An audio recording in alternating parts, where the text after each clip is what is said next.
It's day 8 of the 71st Cannes Film Festival, and France 24 film critic Lisa Nesselson has seen the two latest films by two long-established directors, Spike Lee and Lars Von Trier.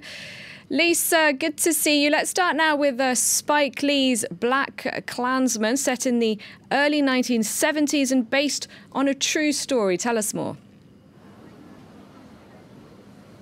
I think I'll just stand here and luxuriate in grinning for a little while because I've seen two very good movies back to back. Blackkklansman, the pitch is so astonishing, it's almost unbelievable. It is the true story of a young black man in Colorado Springs, Colorado, who answers an ad to join the police force there, which says that minorities are welcome. Well, they've never had an African American before. He gets the job and in short order becomes an undercover detective with instructions to find out how the local Black Power movement is going. And that leads him to infiltrating the actual Ku Klux Klan, first locally and then nationally, all the way up to Grand Wizard David Duke. Now, you might ask yourself, how does a man with black skin ingratiate himself in an organization whose sworn enemies are black people, followed by, as Spike Lee reminds us, Jewish people? And the way you do that is you have a white man who stands in for you for personal meetings,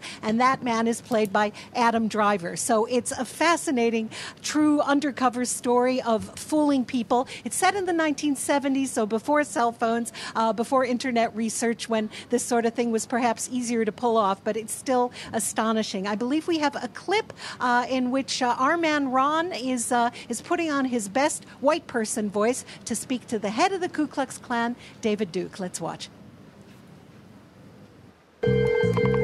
Hello, this is Ron Stallworth calling. Who am I speaking with? This is David Duke. Grand Wizard of the Ku Klux Klan. That David Duke? God. Last time I checked. What can I do for? Well, since you asked, I hate blacks. I hate Jews, Mexicans and Irish, Italians and Chinese. But my mouth to God's ears, I really hate those black rats. And anyone else, really, that doesn't have pure white Aryan blood running through their veins. I'm happy to be talking to a true white American. God bless white America. Now, director Spike Lee gave a very emotional press conference this morning. I'm not sure if we'll ever be able to show you part of it because it was laced with profanity, but I would say justified profanity, because this is a man who is justifiably angry at the guy whose name he won't even mention, who had a chance to unite the nation and send a message to the world when there was the racial violence in Charlottesville not that long ago. And instead of sending out a message of love, he said that, oh, there are very fine people in the ranks of the white supremacist movement. So that's something that really sticks in Spike Lee's craw, as it should in everyone's. And he reminds us that this story about absolutely ambient racism not that long ago in the United States applies to the entire world, that so-called alt-right movements that are frankly racist and nationalist are taking hold all over the place. And it's not just an American problem, but this film is really, really good.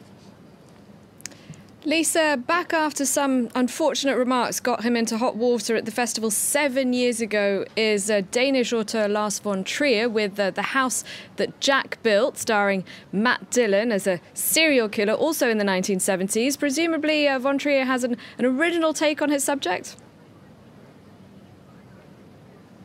A very original take on his subject. I enjoyed every frame of this, but I am running into colleagues who think that the festival shouldn't have shown it because Matt Dillon's Jack kills some women, and that's objectifying women, and that sends a bad message in this year when we're supposed to be celebrating women. Well, I think when you have actresses of the caliber of Uma Thurman or Riley Cogue, and they're playing victims of a serial killer, they know exactly what they're doing, and they give us the pleasure of watching them strut their skills as women, as actresses. This is about the possibility of being a serial killer as an art form. And if that sounds a little weird, I think that Von Trier actually makes a pretty good case for it. He has very wide-ranging interests, from architecture to classical painting to epic poetry of many, many hundreds of years ago. And he manages to put it all together into the mind of our guy who has obsessive-compulsive disorder, and so is very, very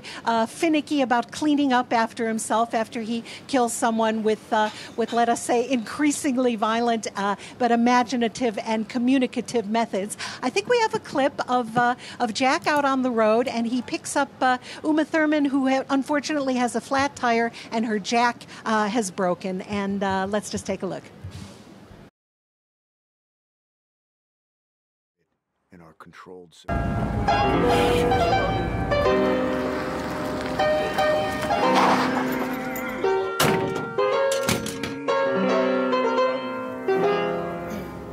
Oops, that was maybe a mistake. What was maybe a mistake? Me getting in this car with you. You might as well be a serial killer. Sorry, but you do kind of look like one.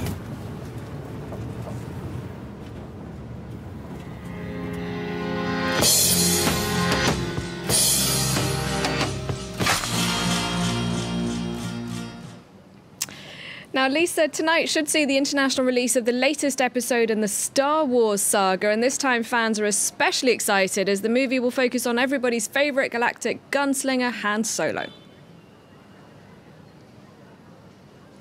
As galactic gunslingers go, of course, this is a prequel. So before Harrison Ford played the role, we have a younger actor showing us, his formative years. I know nothing about it. I haven't seen it with my own eyes, but I do know that Ron Howard directed it. And Ron Howard has shown over the past few decades, having transitioned from being a child actor and a teenage actor, that he knows how to tell a story. So hopes are high, and a lot of people are out there holding cards like this saying, please do you have a ticket? Please do you have a ticket? Understandable. Thank you, Lisa, for that update from the Cannes Film Festival.